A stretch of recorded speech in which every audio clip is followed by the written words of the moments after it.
Bonjour à tous et bienvenue dans l'unité numéro 4.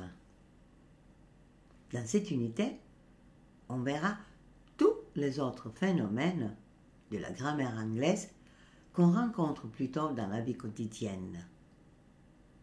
Alors, on commence avec la cause et les résultats, le fait. En anglais, the cause and effect. Dans une seule phrase, on a la cause et le résultat. Par exemple, au lieu d'utiliser les deux phrases suivantes, A. The coffee is very hot. C'est-à-dire le café est très chaud. Ça, c'est la cause, the cause. B. I cannot drink it. Ça, c'est le résultat, le fait. The result. Je ne peux pas le boire. On peut utiliser une seule phrase avec 4 manières, façons différentes. 1. The coffee is so hot that, ou virgule, I can't drink it. It, c'est l'objet, the object, the coffee. Donc, on voit que on commence avec le sujet, the subject, le verbe be ou un autre verbe, le mot so plus adjective ou adverb, that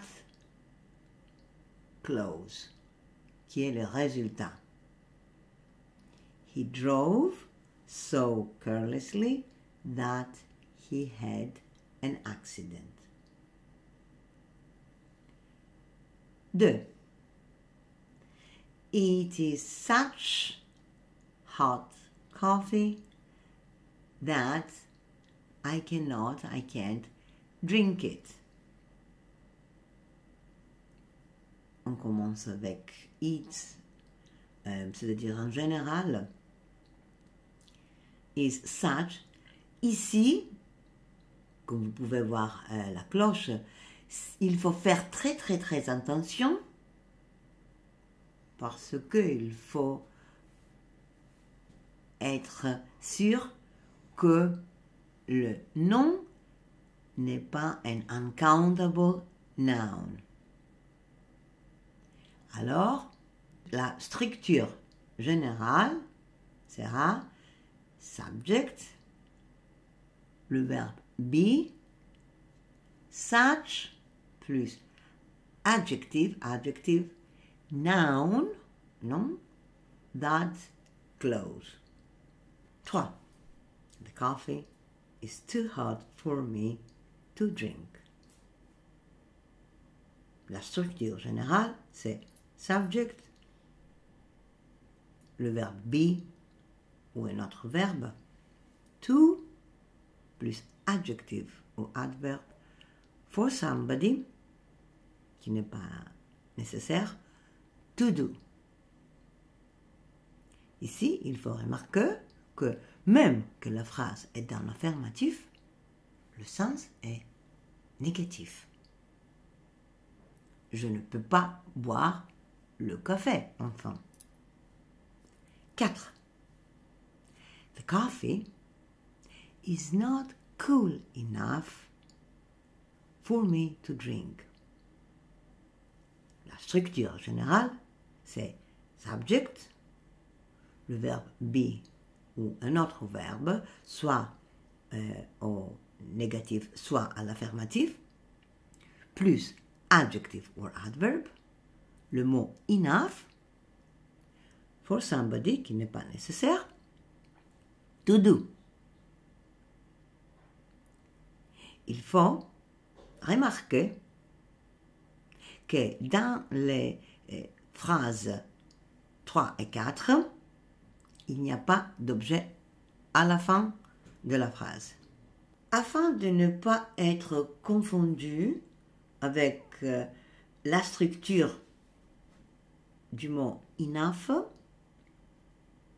vous pouvez bien voir que les mots qui précèdent enough sont soit des adverbes, soit des adjectifs. Ces deux mots commencent avec la lettre A. A précède E dans l'alphabet.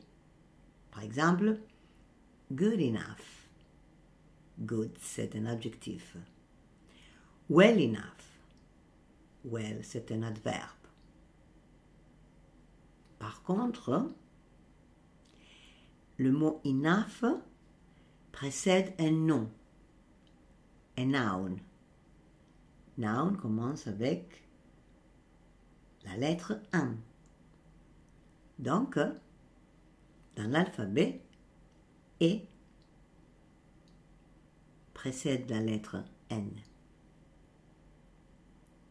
Par exemple, enough chairs, enough money, etc.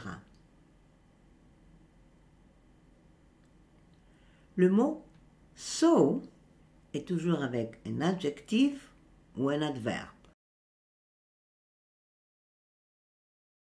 Mais le mot such est toujours avec un nom. On peut même avoir un adjectif, mais il faut avoir such plus noun.